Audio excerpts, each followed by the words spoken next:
realizing how fragile we are as human beings without electricity, and also how vulnerable I am as I don't speak Portuguese, so I can't listen to the Portuguese emergency radio station. So relocating from the school that I feel relatively safe in, and I just gained 3%. So that's the update on whatever's going on here in Europe. Stay tuned.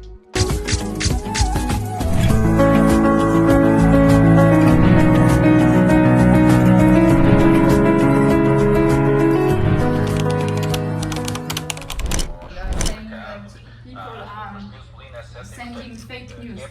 We need to be careful because some. Look at that view. Why won't you zoom?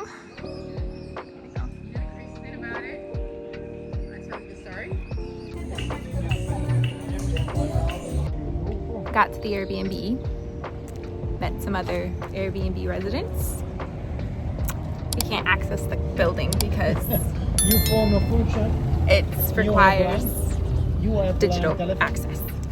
They get cash, you know, when you're traveling.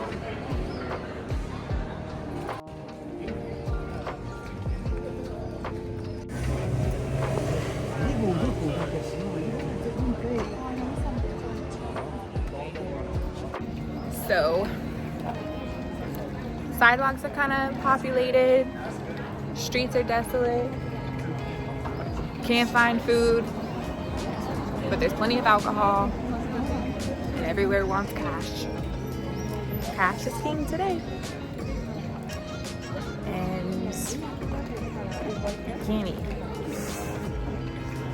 Definitely hoping and praying that that was a once-in-a-lifetime experience. But I want to know in the comments below, how do you think we would have responded in America if there was a country-wide blackout and we didn't know how long it was going to last or what caused it? I want to know what you think. Thanks for watching. Make sure to like, follow, and subscribe. So today, and keep up with what's to come. We didn't have any cash to get any food.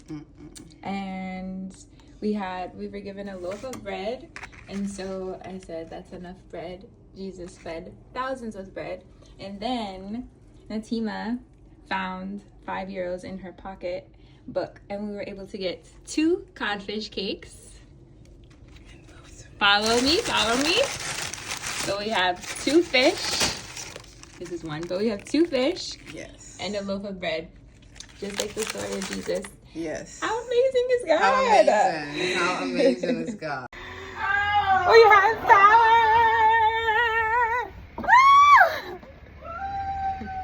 God is good. God is good.